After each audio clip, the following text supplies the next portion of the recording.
Greetings, everyone. Welcome to the Actor's Voice Conversations on Singing and Acting with John and Ross. Today, we have with us Sara Chiesa. Sara has performed throughout North America, Europe, and Asia. She's a professor of music at Malloy College in New York City, where she also music directs the opera ensemble.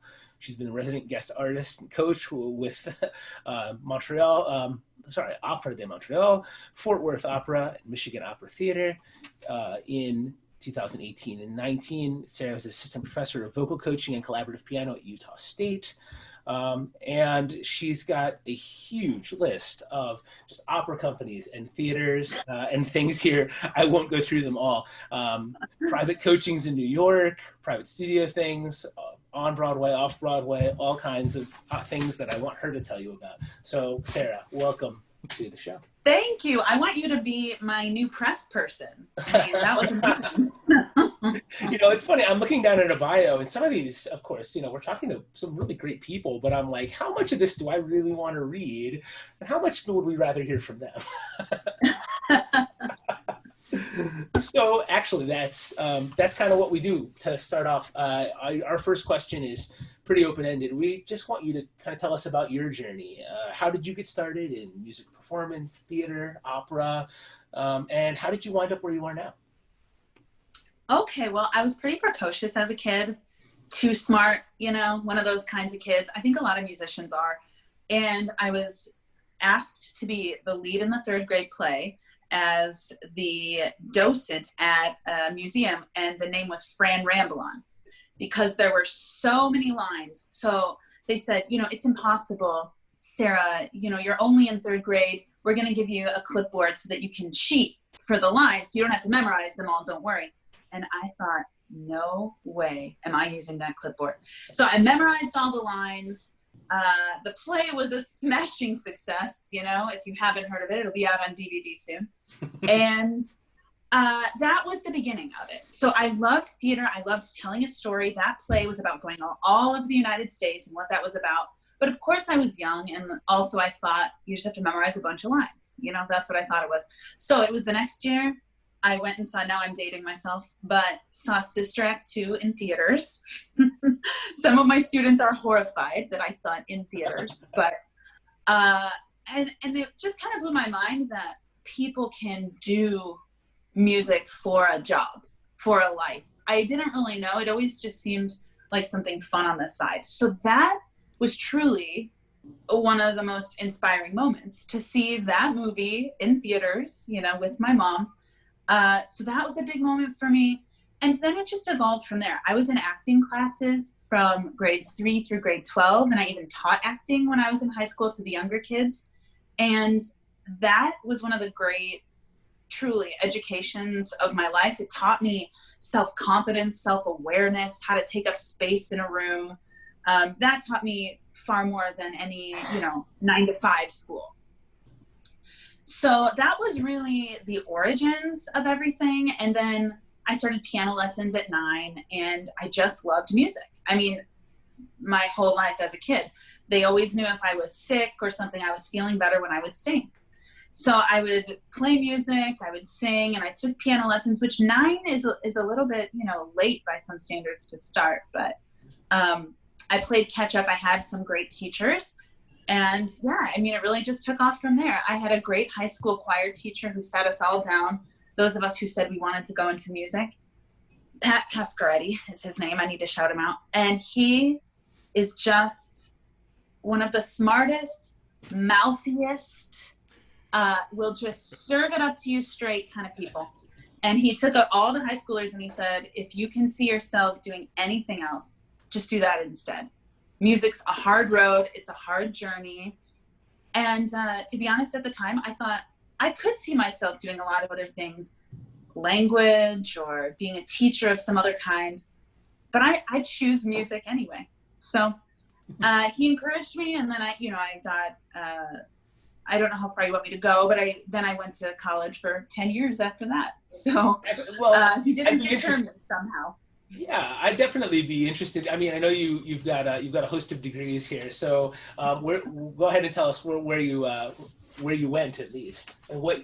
Sure, Yeah, I did my undergrad at Oakland University in Rochester, Michigan, and had the best piano pedagogue I've ever worked with in my life, Mary Siciliano.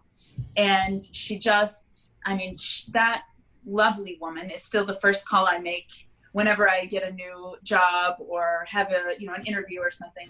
And she retaught me how to play a scale. I mean, she really broke down my technique from the ground up. And one of the biggest benefits about going to a small undergrad is that I got to win the concerto competition twice. I got to go to Prague and study for a summer on the university's dime. I think that there's a lot of value to going to a smaller undergrad sometimes. The performing opportunities can just be huge.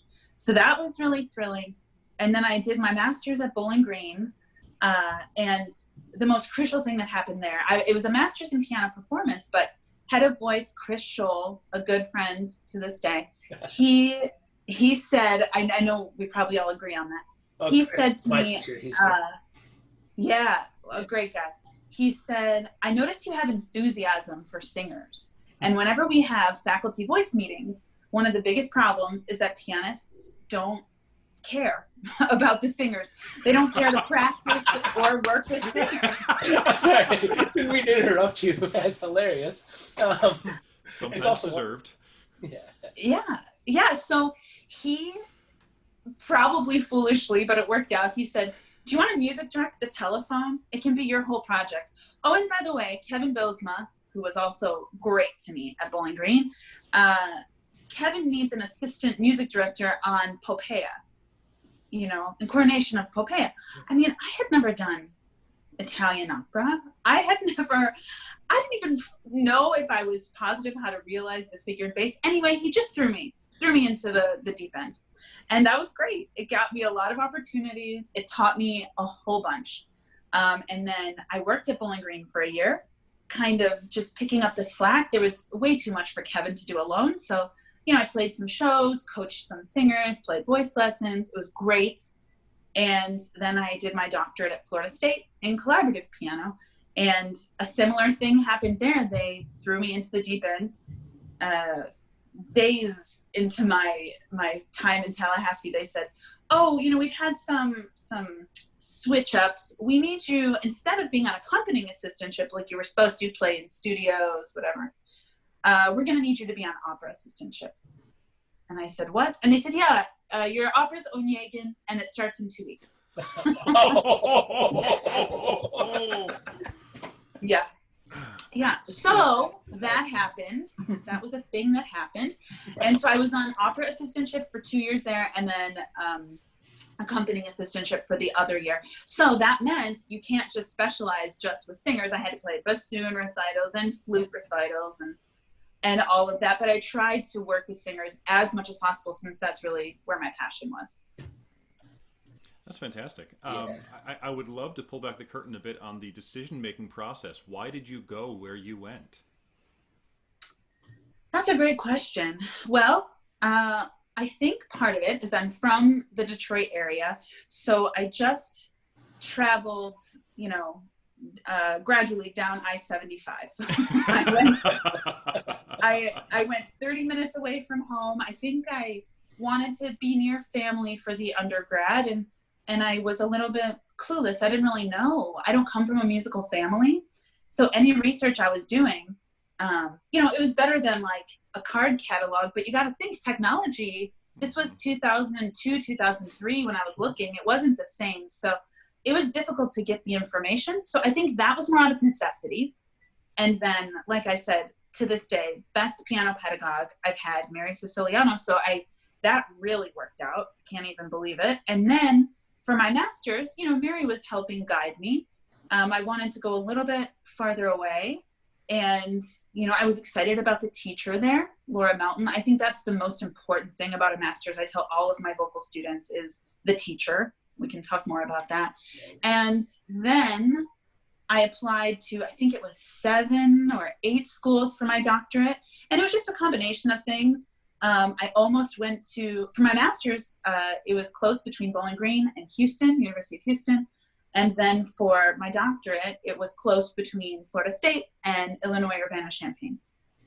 So, just all things considered, I think when we're applying, it's great to cast a wide net. And then when we're actually deciding where to go, that's when we can be really conservative, and then really decide what we're going to do. So Florida State offered me the best assistantship. I was really excited about palm trees, to be honest. And it has a very reputable program. There's a lot of good people there. And my teacher there was Tim Hookman, and he's an amazing composer and coach and sensational pianist. So I knew he would be great to work with. Yeah, that's cool. I love the kind of journey to collaborative pianist. I was going to ask if you started out in performance, and it sounds like you did, but you really got drawn to working with singers. For me, I guess the next question is, what drew you to working with singers? What made you love that aspect of accompanying so much? Well, language and music are my two favorite things. I didn't even know that linguistics was a field. I didn't know about that. And so at every college I've attended, I've taken linguistics classes just on the side, with our abundant free time as music majors. I would take linguistics classes and voice lessons. I took voice lessons from Chris Shull. I should have mentioned that. Okay. Just so that I could have a more empathetic approach. In my undergrad even, I was so interested, I took singer's diction. I couldn't really sing like they could, I'm singing I can't even, maybe Caro Mio Ben was my big performance song or something. The teacher really cut me some slack. She was kind. But I was just so curious. So language is my favorite. So that naturally draws me to singers. And the other thing is that throughout my undergrad and master's, on a good day, I was practicing 6 to 8 hours. And then, on a slacker day, 2 to 4 hours a day. So that's just a lot of time for a raging extrovert to be in a practice room alone. So that was another part, was just the collaboration. I loved making music with other people. And it's interesting, that there is a divide, I'm sure between solo pianists and collaborative pianists sometimes. Collaborative piano is viewed as a cop-out, or you couldn't make it playing Rock 3, the piano concerto, so you went into collaborative piano. But what I've really found is it's just a totally, completely different skill set, and it's as a collaborative pianist, I won't say it's better than being a solo pianist. I will say sometimes a solo pianist, I think all they have to do is practice the piano. I'm like, that is such a focused, path, which is cool. But I just find as a collaborative pianist, something that drew me to that path is it's just a myriad of skills that are required. It's just so many different things. And I think it's never boring, always interesting, and always new. Yeah, that's really neat. I've seen that attitude before among pianists, but I gotta tell you, the collaborative pianists I've worked with who really make that their focus, that's a joy, and it is a whole other skill set. I've worked with some fabulous pianists who are much more interested in solo piano rep, and the collaboration is not as rich because there's not that give and take. Yeah, that makes sense. Obviously, I think it's important for collaborative pianists to maintain their chops and play well, and sure. But I just find that our focus is divided. We have a lot more responsibility in a sense when collaborating. Yeah, absolutely. So it's interesting. I think my next question, because you really showed that interest in singing, and you're a singer yourself, whether you consider yourself one or not. Did you find yourself drawn to coaching singers and working with singers as a coach, or just a collaborator at the piano? That's interesting. Yeah. Well, as far as whether I'm a singer or not, it depends who's in the room when I'm asked the question. If I'm surrounded by brilliant opera singers, no, I'm not a singer. But if it's casual and I'm with a bunch of, tuba players, I'm like, yes, I'm a singer. Yeah. I sing. So it just depends on the audience. But yeah, I find that I was so drawn to coaching. And what's curious about that is there's the Martin Katz, you know, he's one of the definitive vocal coaches, of course, Martin Katz at University of Michigan, and really the globe. I mean, he works all over the world. But he has the book, The Complete Collaborator. So that gives a lot of information. And there's some other books too that predate that. However, it's very limited, the resources, as far as what a coach is. So to be drawn to something that you don't really understand, it's very curious, you know? So Kevin Bylsma at Bowling Green, as mentioned, he taught me a lot about what coaching means. I would observe his coachings. I would see what was going on. And I loved the ability to encourage singers to help them sound better when they left my room. That's something that was really exciting to me, I love, you know, sound like such a martyr. I love helping people. And so it was nice to have it be functional, to be doing music and language, but have it be functional and to be able to see the fruits of my labor. So I think that's a lot of what drew me to coaching rather than just merely collaborating. Awesome. Yeah, it was interesting for me, and I think your answer was perfect. Whether I phrased the question well or not, the goal, it's, you know, some people don't realize like what is a vocal coach versus what is a vocal teacher. You know, what a pedagogue who works on you know, teaching voice, as opposed to a coach, as opposed to just an accompanist. I think those are three very different things. And your pedigree, your resume makes it very clear. You are a vocal coach and a collaborative pianist. Would you say that's fair? Yeah, I would say that now I put music director too, because some people don't music direct. So I'm getting, you know, a lot more work in musical theater these days. So I always list that first: music director, vocal coach, pianist. For a while, I mean, even within, we've established there's a divide between collaborative pianists and solo pianists. There's also a divide within collaborative pianists.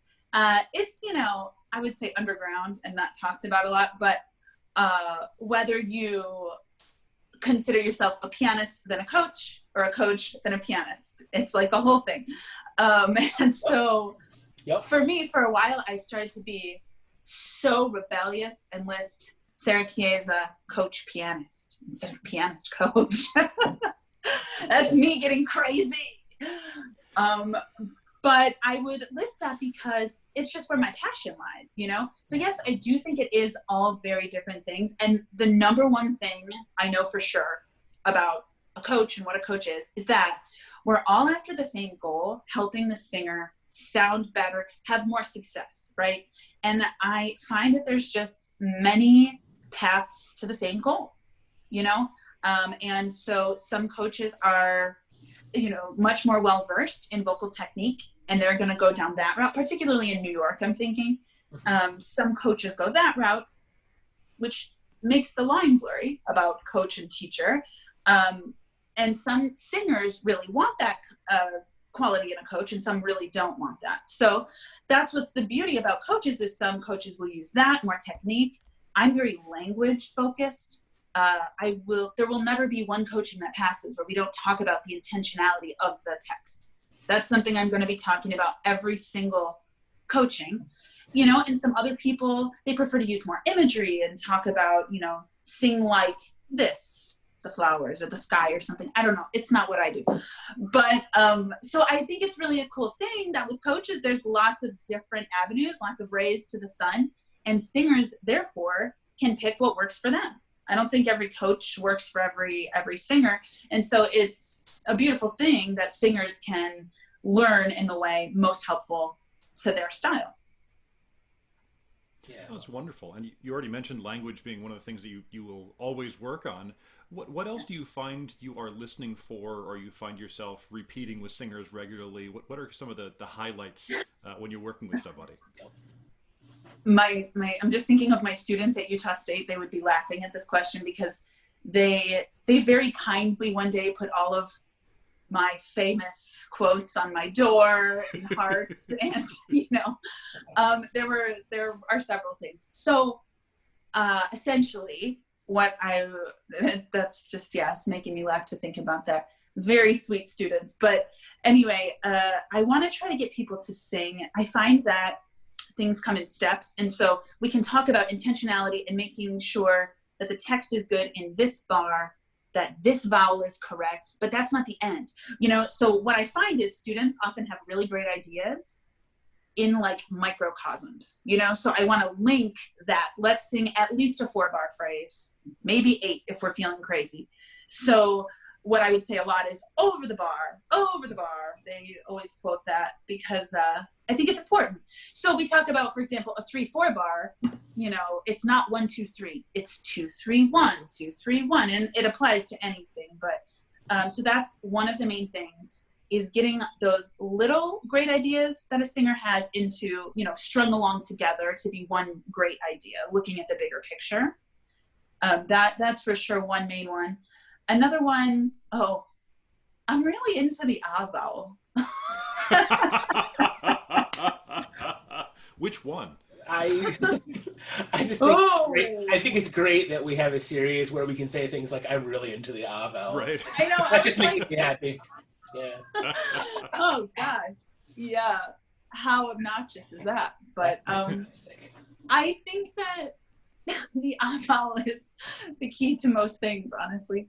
So, if we're in Italian, even if we're singing in English, I'll have people just say, Mamma mia, just so we really feel how bright it can be, because I find that often singers are just singing, they're trying to access, some backspace or whatever they would call it, lots of different terms for it. And then the sound is just really far back and we're not getting any kind of cut. So I find, of course, it's a balance, chiaro scuro, we need the light and the dark, but I find that the tendency is to swallow a lot and to send everything way back. So that's another thing. I'm always talking about the darn ah vowel. And I mean, there's several more things, but those are some of the first things I would say. And then just, like you already mentioned, just detailed work on the text. What does this word mean? Why are we saying it this way? Those kinds of things. Now, just kind of elaborating on that, you said you were getting more and more into musical theater, and it's so interesting because you really do cross that barrier between opera and musical theater, all of which is voiced for the stage, and all of which we're concerned with here, but in different capacities. Do you find that when you're working with musical theater singers, that approach to resonance changes, right? So do you find that you're looking at the same things with intentionality of text or vowel shaping with musical theater singers and opera singers, or are they kind of like worlds apart? I'm super curious. Yeah, I love that question. Well, since I'm not a vocal pedagogue, and I'm very transparent about that, I'm not going to use words with anybody, mostly anatomy words, right? I'm not going to talk about the larynx, the pharynx, intercostal muscles. Yep. That's it. I've run my gamut of jargon, but I'm only gonna, the closest I would get to talking technique is breath, and about the timing of the breath. I noticed you breathed late there. I bet you would feel more settled if you breathed sooner. But because I really stick, far away from technique, I think that it is so similar what I do. Intentionality of text, yes, of course, it's a different resonance, it's a different sound, and I don't focus on that because it's not so much my area. I can help with that, if there's a problem. But most of the singers I work with are pretty good about that. They have a voice teacher also, in addition to our work together. So they're pretty well set up, technically, I would say. So yeah, it's virtually the same to me. What I tell opera singers, sort of, tongue in cheek, but I do mean it as well, is it's none of my business what you do above the staff, right? So, I'm very into like language and making sure we're clear. And then once we get, above the staff, you do what you need to do, what works for you. I need to hear this word. So whatever you need to do to make that a thing. And then soprano singing, high C's, D's, E's, F's, you know, I mean, it's not about text at that point, right? You know, so yeah, the vowel must always be there. No, I obviously, you know, I think that we need to just do what works up there because it's so impressive and so amazing, exciting for audiences when singers access that part of their voice. But yeah, with musical theater singers, I find that the culture is quite different, but my coachings are very similar. Interesting. I love it. Yeah. So we've talked to a couple of different MDs who talk about their experiences in one area or the other. But because you're in both, when you're working with opera singers and you're doing musical direction or things like that, the expectation that they come learned is there already. But when you're working with some of the actors, do you find that you are teaching more music? That's for sure. That's for sure the case. I learned that the hard way. I was MD for Secret Garden at it was Utah Festival Opera several years back, and we did a sing through on day one. And one of the guys who was in it, he said, "What now? We're doing a sing through of the." I organized the schedule like I would any opera rehearsal. And, I've had the great pleasure and privilege, really, to be at places like Virginia Opera, Arizona Opera that place was crucial, El Imperiello, crucial for my training. And I observed and saw what we did there, which was a full sing through on day one. And singers were expected to, use their scores for reference, but to be completely memorized and to be completely prepared, not just memorized, but have a plan musically and how you want to tell the story. So I do find with MT that it's quite different. I MD'd last summer at Highlands Playhouse for the Buddy Holly story, Oklahoma, and Always Patsy Cline. And so what was interesting is Patsy Cline was the last show, and the wonderful gal singing Patsy, she had done like national tours of it. She had done it before. She knew the whole thing. And so we just would touch base on some tempos, some timing, how many repeats are we going to do? Mm-hmm. Guitar solo here, yada, yada. So that was the exception though. Oklahoma, I was teaching that music from the ground up. Just like isolating parts of the chorus day one. Yeah. No sing through, we're like isolating like tenor 1, tenor 2, like playing the part, teaching the part, mm-hmm. Like that. But what I find is that because that is the expectation, MT singers often learn so fast. They're used to being quick on their feet. That was my next question, because it's an interesting world. A lot of times these singers don't come already learned, but there's still an expectation that you're going to have a show off the ground and you're going to do it at lightning speed. So when you're working with actors, and this is again classical or otherwise, but do you think there's holes in the training? Do you see deficits, places where some of these students and these young people really need to be stronger out of the gate for whichever field they're entering? And what can we tell them? What's that messaging look like? Yeah, I love that question. Well, I think the deficits are different depending. So starting with opera, I find that people, how many times? People should make a drinking game out of this. How many times did I say intentionality of text? But I think that... You heard that. Drinking game, intentionality of text. Okay. Sorry, I didn't mean to... No, but I find that singing opera is so hard. I love singers, and you'll be hard-pressed to find a bigger singer advocate than I am. I love singers. I respect them. I think it's amazing that every morsel of food or drink that they put in their body is going to impact them and their instrument. That's just amazing to me. I can eat chicken wings and then play the piano. No problem, So I just am amazed by singers and all that they deal with, and that their instrument is their body. So with great respect, there's so much to deal with when singing opera. It's impressive. It's unamplified, of course. But I find a lot of times that the acting, is the last thing we think about. So I mean, God bless him, Pavarotti, you know, just one of the best singers ever to live. I mean, wouldn't you say? I don't know. I think so. But there just wasn't a lot of acting happening. And so I think Met in HD has totally changed the culture of that.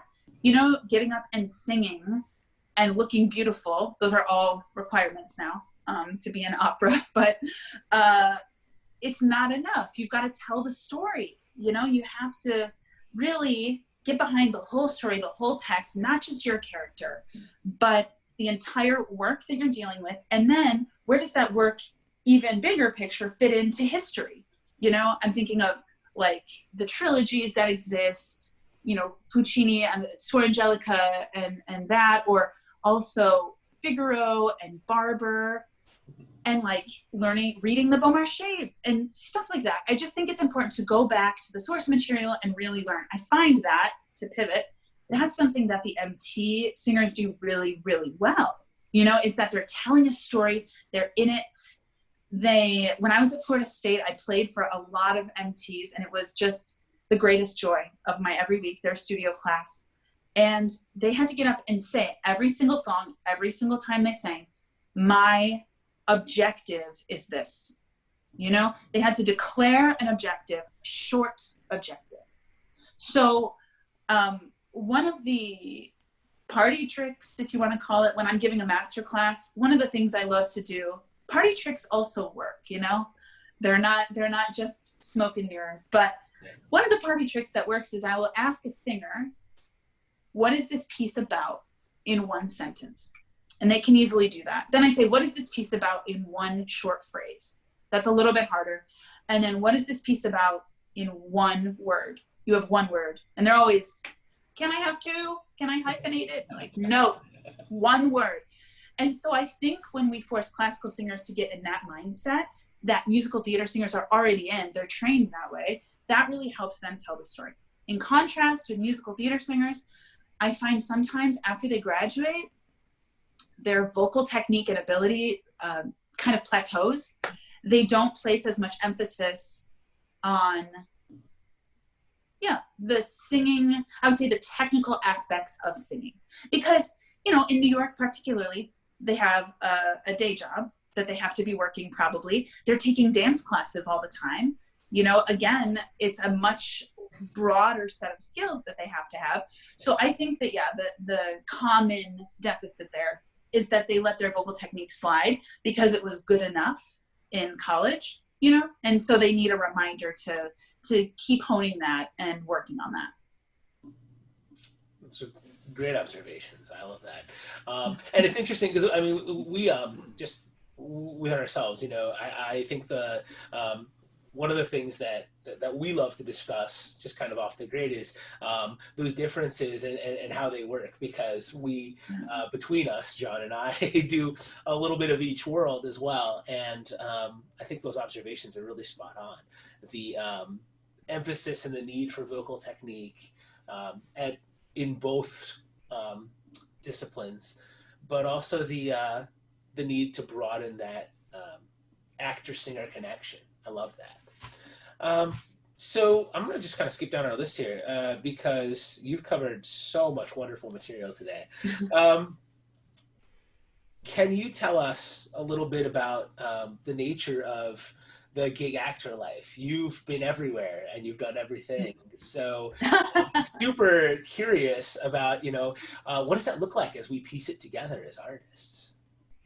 Well, isn't it interesting? I'd be willing to bet you guys can relate. We don't plan out our whole lives, right? Like that whole, you know, in corporate America, where do you see yourself in 5 years, in 10 years? Yeah. Who the heck knows? Where do I see myself in 5 months? Let's start there, you know? So I think now it's easy. I'm in my mid-30s to look back and say, wow, you know, I was there, then I was there, then I was there. But I think in the moment, in the throes of it, it was just the next step. I think the whole time I was in college, I was thinking one semester at a time. And the rest of my life was just a black hole. And so I got a master's because I wanted to work on technique more. I got a doctorate because I didn't feel ready to enter the field and because I love learning. And I would have always wondered, I'm just that type A kind of gal who I just needed to have the terminal degree in my field. I don't know. Blood, sweat, and tears be damned. I'm going to get the terminal degree. So I did that. And then because I had been thrust into opera life at Florida State, I applied to opera houses to be a resident pianist. So then I was at Virginia Opera for a year. Then I was at Arizona Opera for a year. Then, I mean, the next step, it's just funny. I cannot emphasize enough how it's always just the next thing, and lots of different, elements in our life dictate where we go. I was dating somebody and he lived in Montreal, an American also. And so I moved to Montreal and I was looking for work. So then I'm a coach at L'Opéra de Montréal. Like, it's just how one thing leads to another. And then, friends of mine, they wrote me about the position at Utah State. So I applied for that, and then that worked out. So it's been a lot of, it's been a beautiful like tapestry woven together, I would say, that I could never have predicted.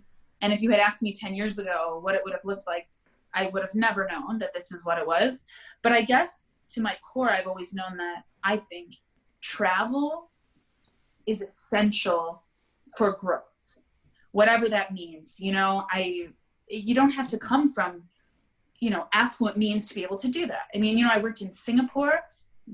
For 6 weeks, they paid for the hotel room, the flight, and a salary to work there, So a lot of times the travel, it comes fully paid. But I think that that's what kept driving the diverse path that I've had, is that I really believe in the importance of travel. So that's what I've had, and there's that whole concept of settling. I don't really know what that means, when I'm going to settle or settle down. I go where the work is interesting, and where I can be most helpful. That's where I want to be. How much have you found the role of relationships to play in your finding and getting work? Do you mean like friendships, connections, colleagues? Yes. Huge. Network. Absolutely gigantic. Not even sure if I should say this out loud, but here goes. I haven't auditioned for anything in a long time,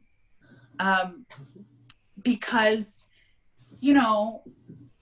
there's still an importance to do well. If you don't do well, you will not be asked back. It's not confusing, but people want to work with people they know and like. And I think that's a big part of it. A lot of it is about the hang. I have a former colleague at Utah State who would talk about that. You got to be a good hang. He was the guitarist. Can you guess that? I mean, talking about the hang. It's the way up. Yeah. I know, but it's, I think that's really important. It's about, having a beer with the boss after, if they ask you to go out. And if you don't have to drink alcohol, go out anyway and have a pop, We all say pop, right? From Michigan, Ohio. Michigan and Ohio, it would be pop there. I've been everywhere. Pop, everywhere. Soda, Coke, it's all the same. Yeah. Anyway, but it's about having a pop or a Coke or a soda. It's about going out and being social. And when you're on a gig, some gigs I've had, they put me in a beautiful hotel room or donor housing. Become friends with those donors. Go down and have dinner with them. Don't just sit in your room every night. If everyone's in different hotel rooms, suggest a card game in the lobby with people.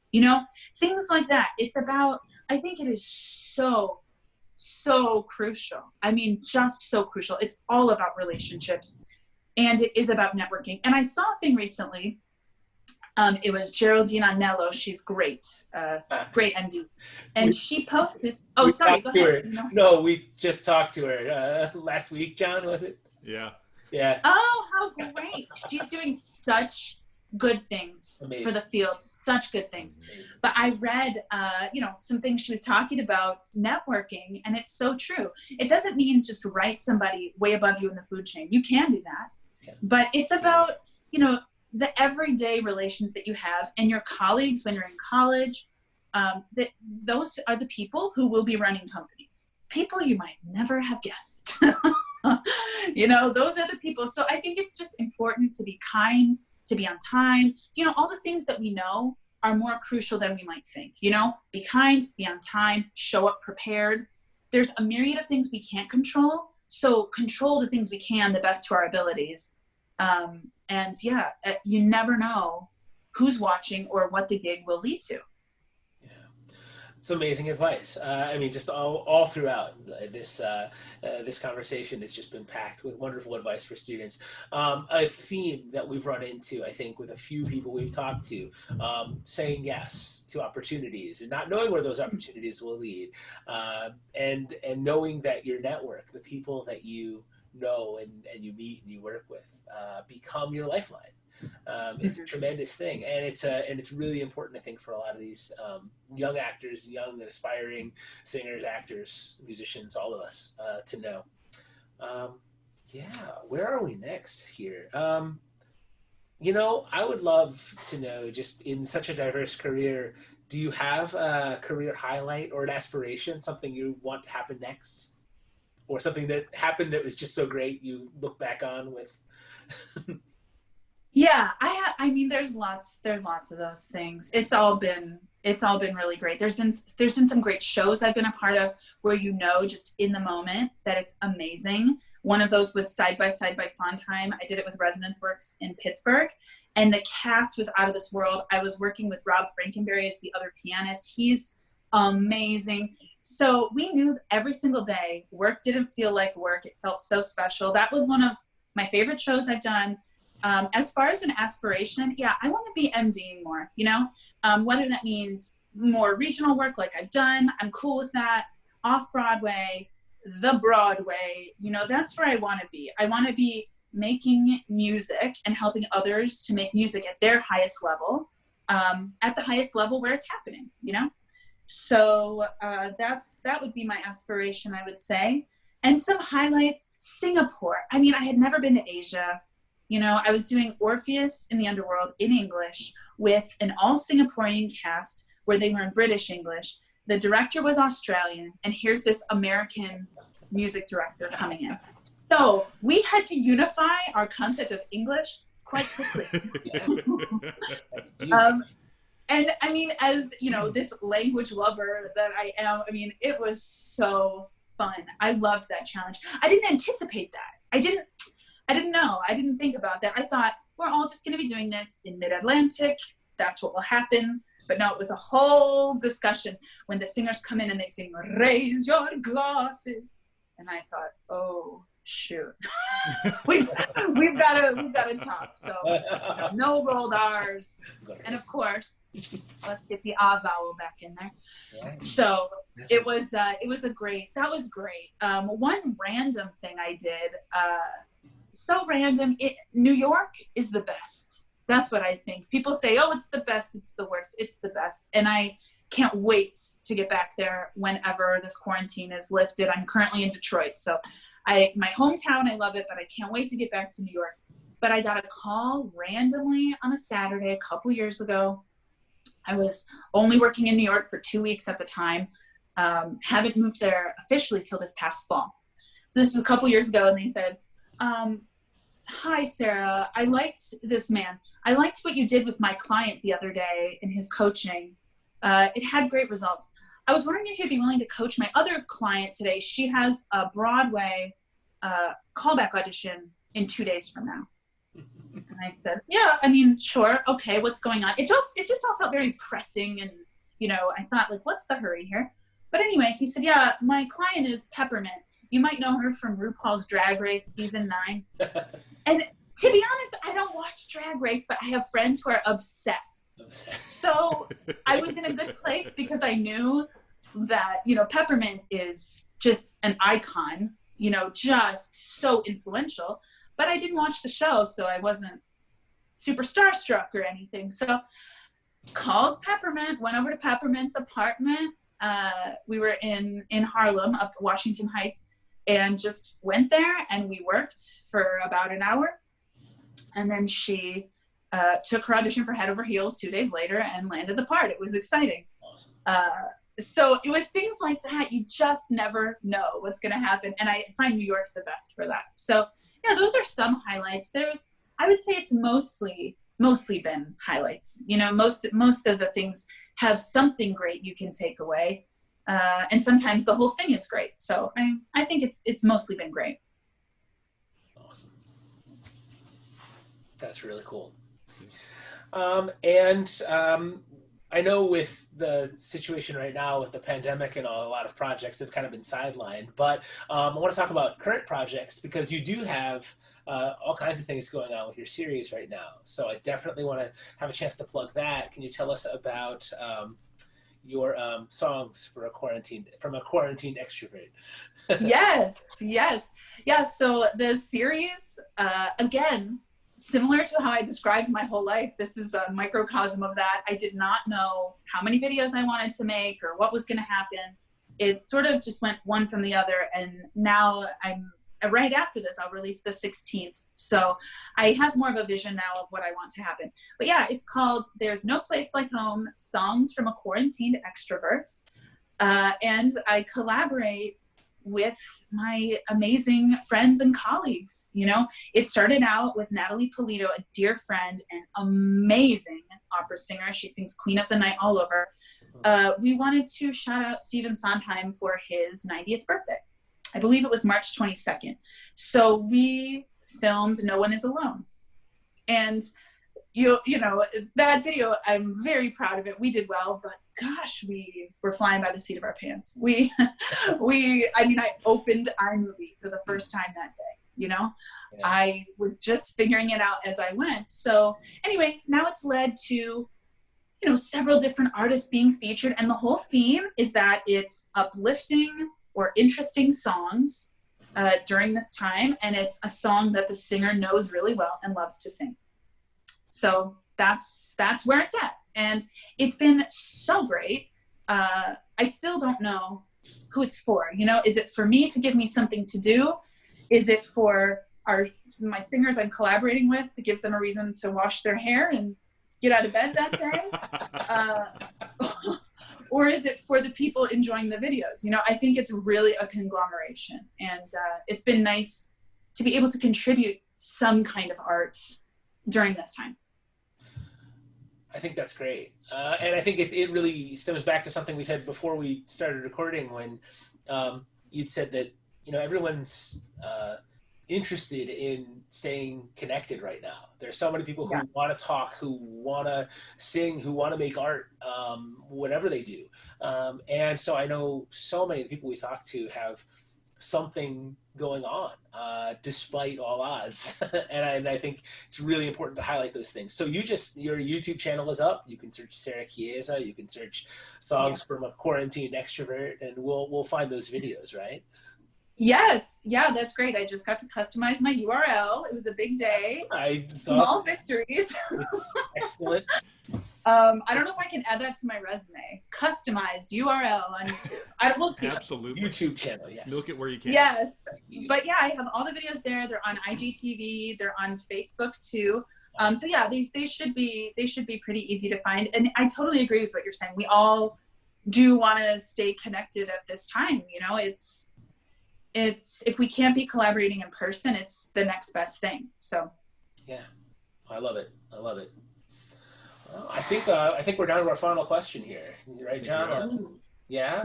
What advice? Not that this whole episode has been full of advice, but what advice would you give to a young singer getting started right now? Yeah, I love that question. I think it's important for those of us, all of us, and anyone listening to this who's a professional, who's working in the field, to always remember what it was like in the shoes of a younger person. I just want to add that before we give the advice to the younger singer, is that I think it's crucial that those of us working professionally take the time to mentor and be helpful and be the guides we wish we had, you know, to help the people coming up and lift up the people who are in the next generation. But as far as young actors, singers, I mean, I have several things, but I think it's really two categories. So one, take the time to do the work. Life only gets busier, you know, maybe personally, family and kids, maybe not personally, maybe with travel and work, maybe a combo of both. Life only gets busier. So now when you have the time, when you're in school or you don't have as much going on, take the time to be thorough.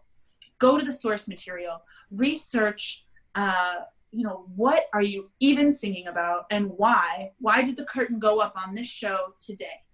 You know, why are we seeing Figaro and Susanna right now? Things like that. So I think it's important to do the work and be thorough now while you have that great luxury in your life. I think that's so important. And the other thing is to be tenacious. It's okay that you're scared. Do it anyway. No one is asking you not to be afraid. Just push through it and do it. Do it anyway.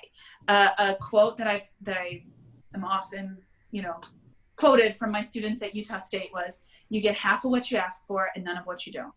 So a lot of times we have these boundaries that are self-imposed barriers that, you know, we need to break down and be willing to ask for help. Ask people who know more than you. You know, I can't tell you the number of times I've given a masterclass or a talk of some kind, and I've offered up my contact info.